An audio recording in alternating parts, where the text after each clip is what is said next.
Oh, happy day! Happy Bear Day! To you. To you. And you. Me too. It's Oberon and Neptune beat up the planet. Yep, and we are we are beating up Kuala Gate. So I saw this interesting meme the other day. Oh, that's how every great conversation starts. No, this one's worth it. It's great. Just kicking around my Facebook right now, which is D&D adventure premises inspired by stupid bear puns. What they do is they take a phrase that has bear in it, and they give an elevator pitch for a D&D campaign. So, something like Bear With Me would be the party must escort the king's valuable pet bear through the hostile territory. Adventure title, of course, being Bear With Me. I think it's great. I love every second of it. I didn't know you had this deep-seated yearning for bear puns. Oh, you know me. I love puns of all natures, but bear puns are cuddly. We're all about the cuddly puns here. But seriously, like, how is that not the start of every good D&D game? Good pun. You just wait till they get to it. Yeah. Let them sink their teeth in. There we go. But I heard about this one. It was a similar meme. It was a guy who was playing a D&D character with a bluff so high that he could lie that he wasn't a bear. He was Sir Barrington. That's awesome. He bluffed for everything and won every time. Even to the point where much later in the campaign, when he did not succeed at it, someone pierced the veil of his bluff and started shouting. An NPC started shouting, right there, right at that table, in the cap and in the doublet is a bear. It's eating with a fork and a knife. Right there, it's a bear. Does anyone else see it? And the bear is just, And then this person, the noble sitting next to the bear, apologized to Sir Barrington. I'm sorry, I don't know what's wrong with that man. We'll have him arrested. I love that. I think it's doing a wrong thing. Hey, Future Me, just splice this audio in. Yeah. Alright, thank you, Future Me. So, yeah, this list that I've got, I find that it's not complete. No? You're saying they missed some bear puns? They missed some bear puns, so we should definitely finish that up for them. So we should do it on camera, at each other. Well, excuse me, Lee Don is on camera? Lee Don is on camera. And honestly, like you put the camera on me, I just kind of sit there and rotate slowly. Well, you know what? No, this is still technically your performance, man. Oh, yeah.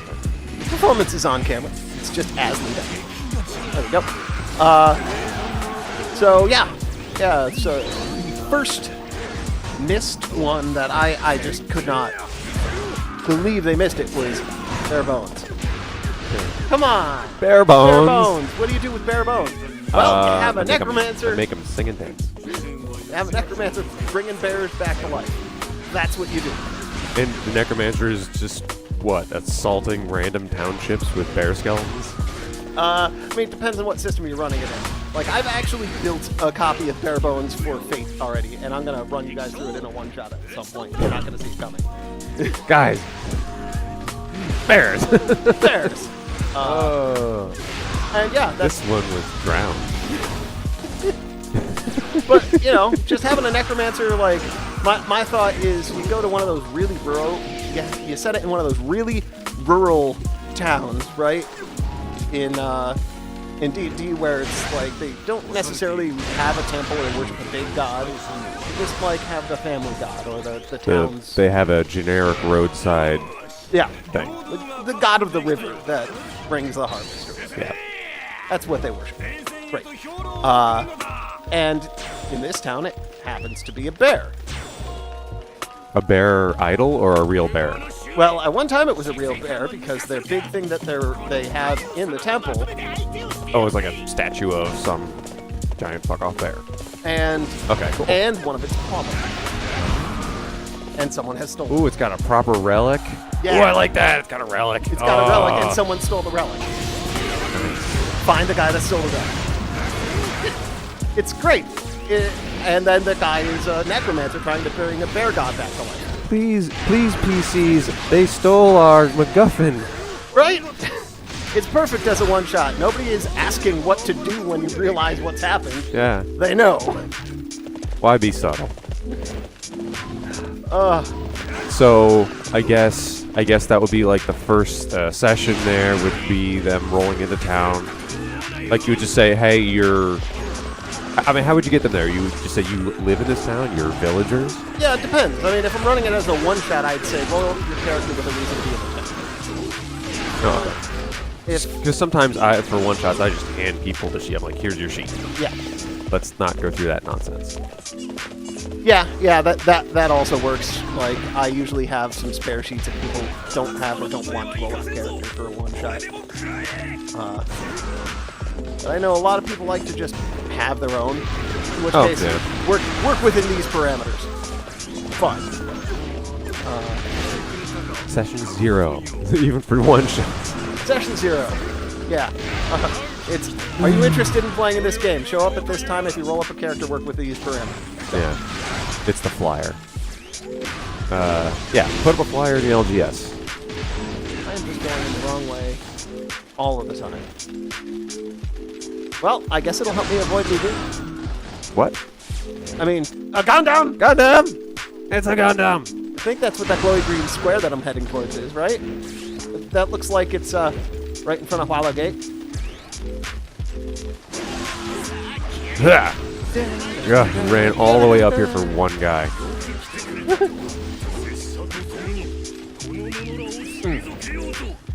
So yeah, bare bones. You're finding a necromancer, stopping him from resurrecting a god. Good luck. a god. Oh, it is a guy. It's a god bear. An ex-god. Bear god. Well, yeah, it's got to be something that's actually scary, because a bear skeleton... Actually, bear skeleton. Bear skeleton. Yeah, no, there are like some CR5 skeletons in the DMG. You're just like, hey, you're level 2 guys. Yeah, large skeletons could be a problem. It's a bear god. Yeah, for Fate, I get to do more fun things with the actual, like, hooks of the plot there. So, obviously, there'll be a bunch of twists, and I haven't ruined everything for you guys. But it is known. We'll be Bear God. Okay. No, I'm good with that, because now I'm thinking if I was going to run it in D&D, right? Yeah. What if, to really drive home, the idea of Bear God, Yeah. it is a CR5, right? It is a CR5. You are level 1 dudes. That is the only thing I'm asking you to do is to kill this CR5 during this one shot. This is the only piece of combat, only scary bit, but it's big and scary. Yeah, big and scary. And then, obviously, that's not gonna happen. Yeah. Maybe I could balance that out in some way. I could, do a 100 adventurers thing where it's an army that's gonna go kill the necromancer. And this is why necromancers are bad, because it takes 100 schmucks to kill them, because you're just level 1 douchebags, and that's most of the world, right? That's most of the world. In fact, 100 schmucks is probably the worst plan for killing a necromancer. Like, yeah. By far the worst. Oh, by far the worst. But they'll do it. They'll do it. But they'll do it, yeah.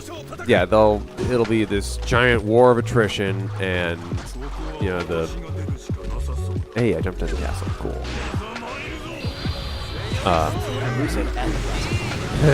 Take that, wall. So yeah, you could do, here's a bunch of villagers, because that's an interesting thing to do. Yeah. Treat it like a video game. Give everyone a 6-pack of clones, call it a day. Yeah. Or I could, this is always the way I always try to imagine.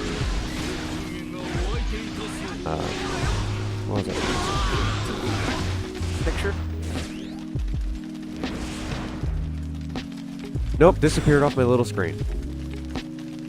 So, okay, so you could, meat grinder, and that's one way to balance, quote-unquote, the encounter. The other way to balance an encounter would be to give them the advantage that allows them to take on a CR5. Yep. Sometimes you can say it's wounded.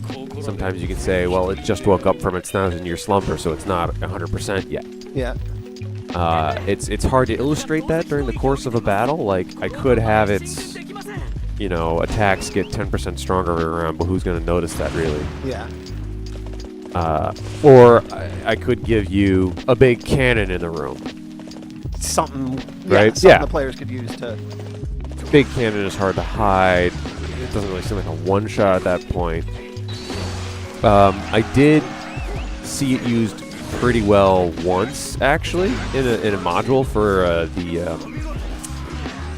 the release of Ravnica, this third time around, Guild of Ravnica.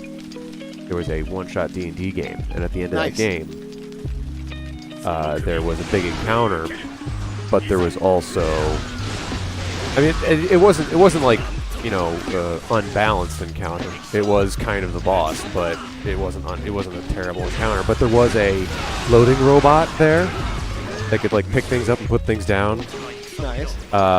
Just for lifting things off of ships and whatnot. But one of the players was the Tinkerer scientist, so he got to get into the thing and bash the wall down with it, and get inside the other room, and it was fun. Yeah. Sounds awesome. But then the god thing doesn't seem threatening anymore, Yeah. There's always this balancing act when you want to present a threat to your player and you want them to feel like, they won something. If you really want to make it work, you could have it be a holdout situation. Rather than trying to kill the bear, it's just survive X turns until the giant weapon goes off or whatever.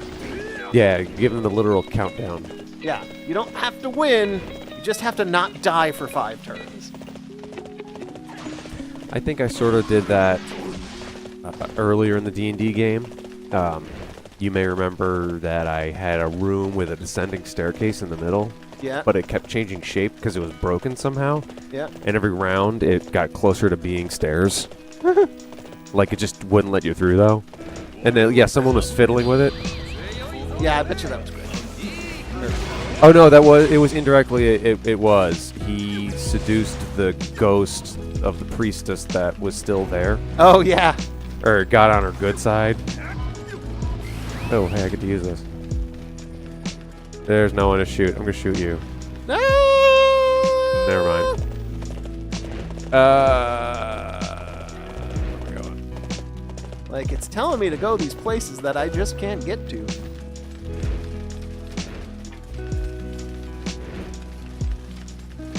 Are you about to pop open the door for me, or? I am on the wrong side of it. Alright. How the hell did you get there? Yeah, I'm in front of the door. I'm on the same side of the door as you are. I'm looking at Oh. you. Say hi. Your horse can go up there. You can go up and around. I was trying to run all the way around to me. Oh, that's awful. All right, wait. Okay. Come here. Come here, horse. All right. Anyway, about this D&D thing. Yeah, about this team. So, do I also, like, how many combats go into a one-shot? Maybe 2? Yeah, I'd say I used to have a very robust idea for one-shots. I have since successfully won a one-shot in one shot. And no more than 3 scenes, whatever they are. Combat is usually... 1 scene of combat usually counts as 2. Just because combat is so slow. And that's assuming like a 4-hour play clock. If you can get away with a 6-hour play clock, you can do more. Oh, I get to use this. Oh, you blew down the doors? I shot them. I shot the other catapults with my arrow blessed. Ah. This game makes you be a filthy archer. It's Yeah, it does. It cheats you into archery. Just gets you, Can't even be honest about it. gives you that first taste of archerhood. Oh. It's a Gundam! It's a Gundam! Oh, yeah, you better stop. He's like, oh shit, it's a Gundam. It's a Gundam. Like, Bay 8 was kind of a Gundam, but it wasn't a Gundam. That's a fucking Epion. That's a Gundam. Mercurius and Bay 8 were Gundams. Barely They were Gundams. They were a serious threat for 5 minutes. They were feature incomplete. Like, oh, here's my demo cell phone. It's just as good as a. This one, if they fold, they fold. Look, they're folding. They're folding. Yeah. Like, and then they just became the replacement for the ground level Mook. It's like when they rolled out the super putties. But that's because the other ones had to do both at the same time. So the sword and shield they were only half as good. And they weren't all programmed with, or were they all programmed with the Gundam? Why am I talking about Gundam Wing? That series is so bad. It's a Gundam! It's a Gundam! No, it's a Gundam! Why am I talking about Gundam Wing? Oh god, Lubu! What? Oh god, Gundam! It's a Gundam! It's a Gundam! So, no, yeah, Ragdoll and I watched that He's chasing me! Okay. We watched that series recently. Oh shit, I hit him! Because we realized that we hadn't watched it all. It was on when we were younger. We were like, oh yeah, this was really cool. Don't ever do that. Don't ever go back and watch. Don't meet me. Yeah, don't meet your Said this is very far afield from Bare Bones. I think we filled out bare bones pretty good. It's more than just bare bones now. Yeah. Two human skellies to get the point across. Please go save our bear god.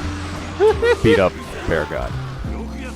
And then you hit the magic button that blows up the necromancer, like this is a Nickelodeon game show or something. Yeah. Well, I mean, after summoning a bear god, just forcing it to be unsummoned should kill him, right? Yeah, there's a load bearing boss. Magic kickback. But maybe you just have to dispel the part that He didn't even notice. allows him to... Didn't even notice. Wait, what did I miss? Load bearing boss. I'm gonna say it again. Load bearing. Bearing.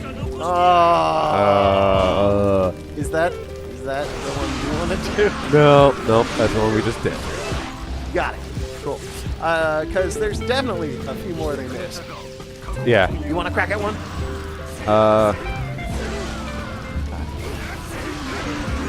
Because I got a good one that I think you'd like. Yeah.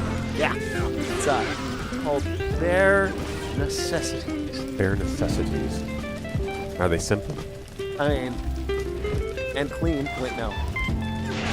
No. No. Although, did they have a Jungle Book world? Yes. Did they sing Bare Necessities? Wait, did they? Oh, I think I'm pretty sure you played as Baloo once. Yeah. I don't know. That game sucked anyway. I prefer it to be a Tailspin world. Good Let's thing. be serious. Good thing we beat up that planet. Good thing we beat up all those planets. All those little planets. Oh, that's a lot of planets we're going to want to go back and beat up again, I think. Nope. There's a lot of planets you could be the guy in the chair for me as I beat up again? Maybe. Okay. There was nothing enjoyable about Kingdom Hearts. Go ahead, at me. Go ahead. At one righteous atheist. Go ahead, do it. All right. I will tell you you're wrong. I believe I know what this means. Next time, when Oberon and Neptune beat up the planet, we talk about the bare necessities.